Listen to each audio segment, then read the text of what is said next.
does it? I got one inside. Did you see it? On the corner. When did you put it in here? Oh my God, look at you. That's cool. Yeah, that's really nice, no?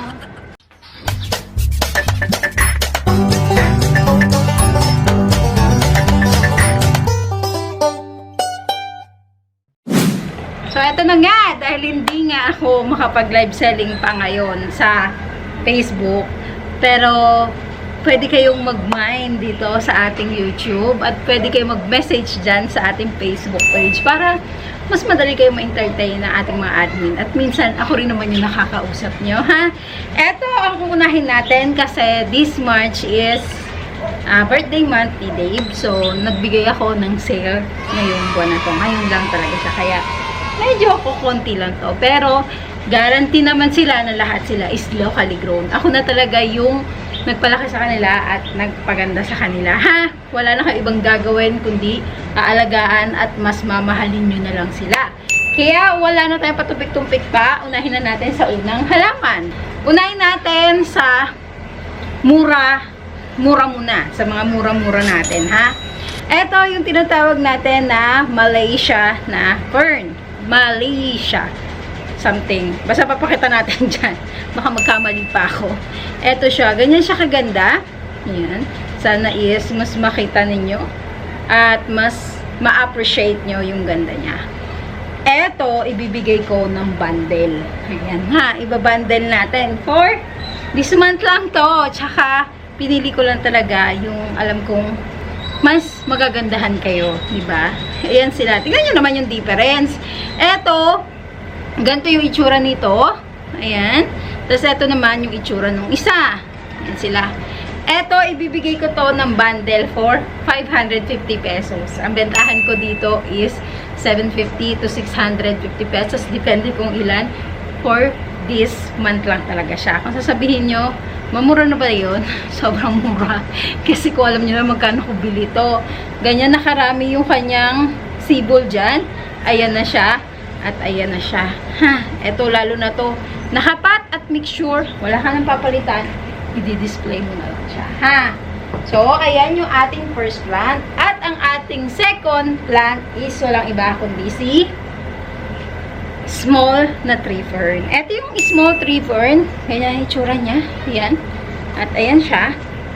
Eto is mga pang tabletop. Mas maganda si tree fern kapag sa labas ng bahay nyo. Hindi indoor, pang outdoor talaga siya. Kung lalagay mo man siya ng indoor, mas matrabaho, mas marami kang gagawin. Kasi kailangan mo siya, syempre, ilabas-pasok. So, may stress yung tree fern. Ang ayaw na ayaw ng tree fern is yung nagagalaw-galaw siya, ha? Kaya, ayan. Eto, murang-mura lang. For 250 pesos ko lang to ibibigay. For this month lang din, ha? For this month lang. Ganyan nakalaki yung kanyang puno.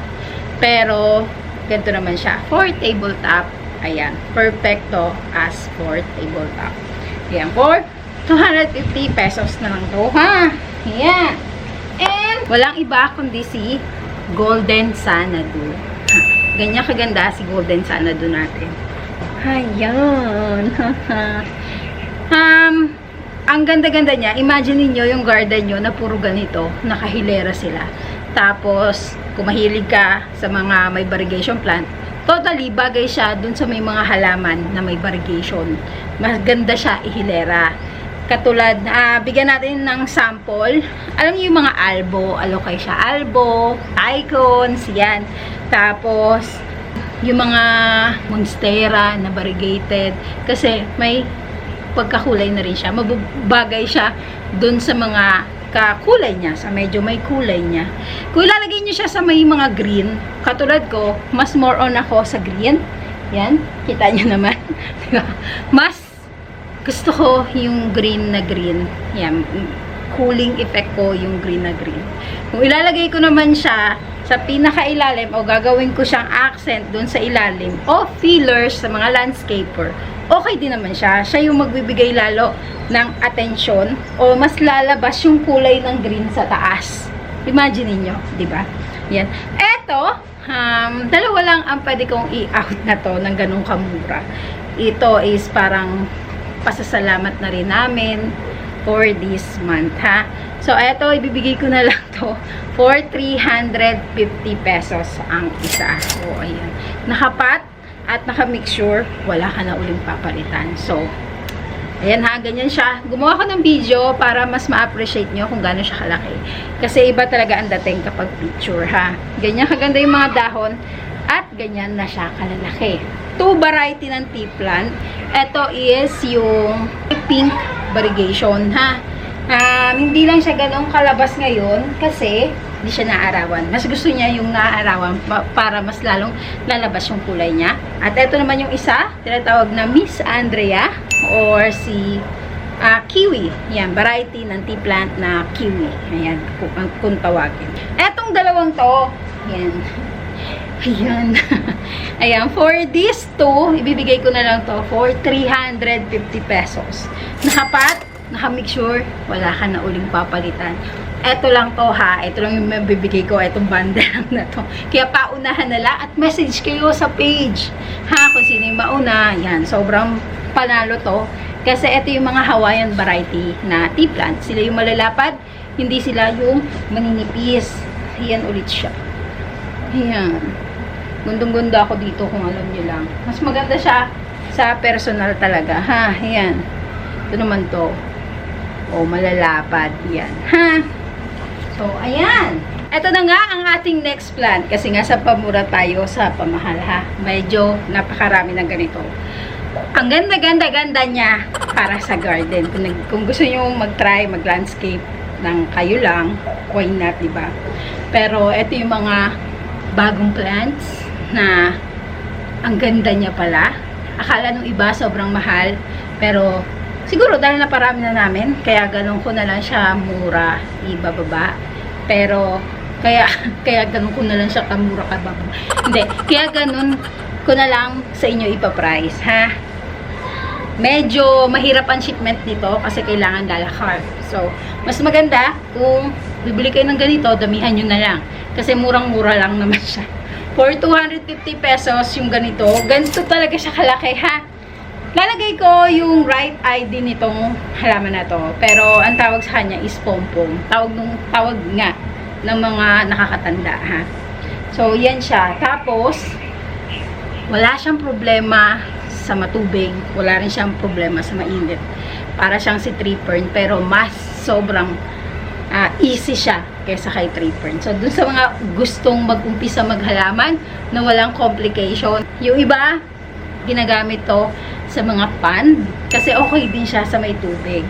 Pero napansin ko mas okay siya kapag ilagay nyo lang sa ground.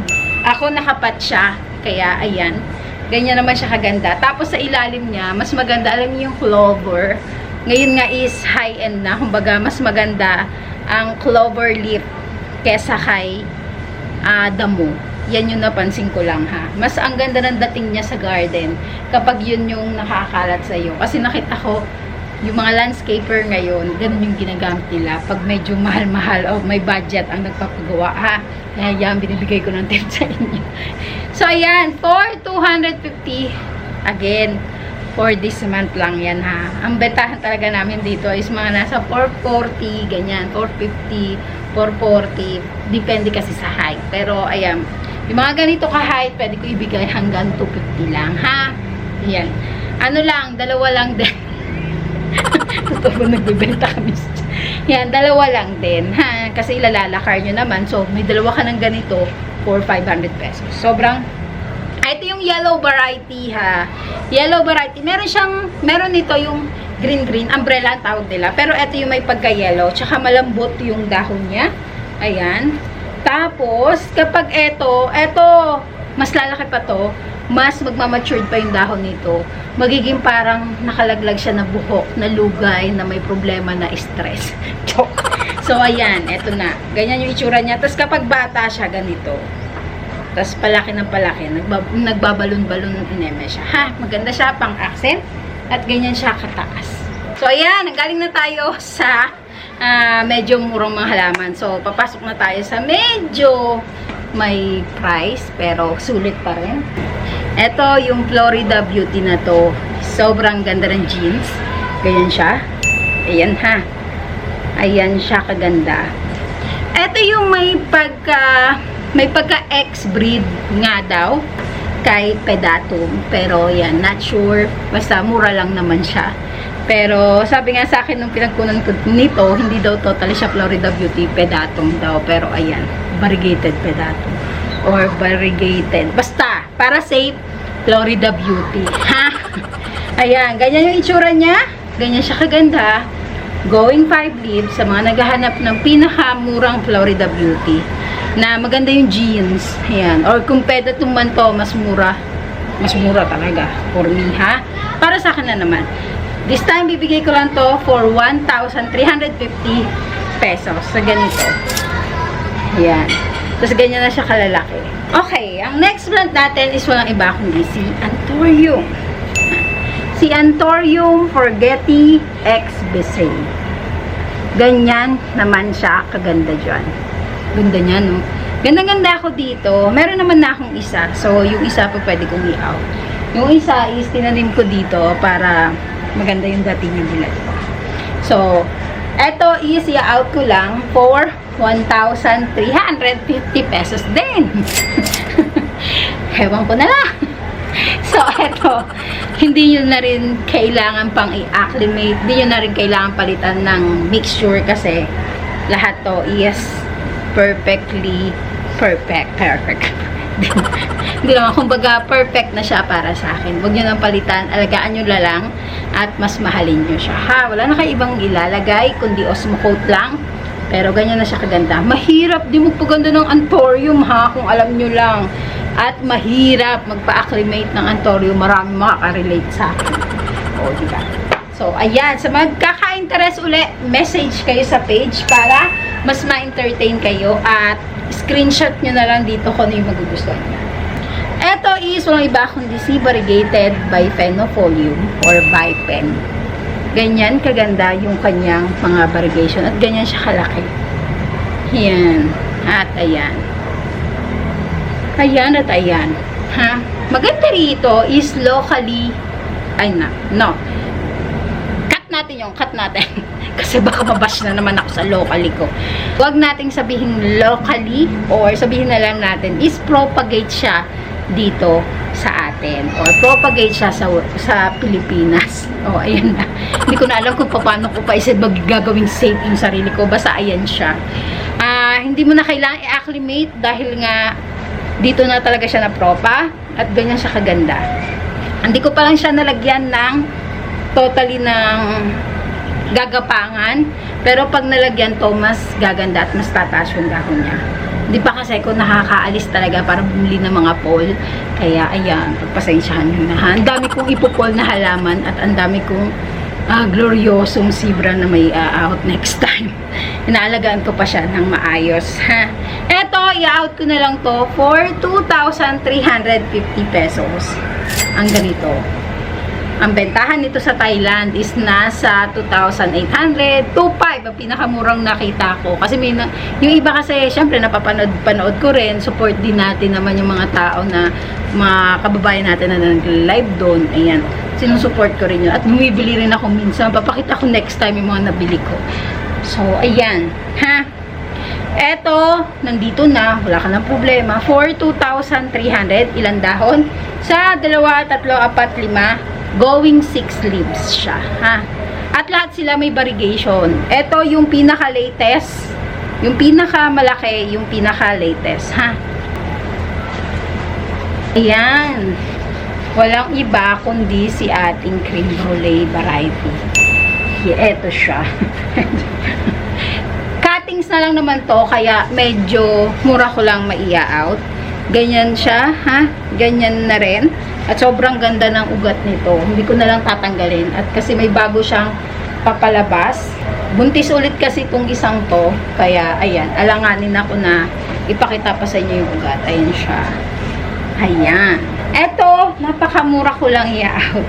For 2,800 pesos. Kung tatanong nyo, bakit mamura? Kasi nga, nakat ko naman na. Nakat ko na into 2. Kaya, okay na. Kasi yung bili ko that time, ang bili ko is parang 6'8 ata, 6'5. check ko nga uli kung magkano yung pagkakakuha ko that time ng creme brulee. So, ito yung pinaka na-propagate ko. Top cut. Maganda kasi yung top cut i-out para safe ka doon sa mga pwede mong mabigyan, di ba?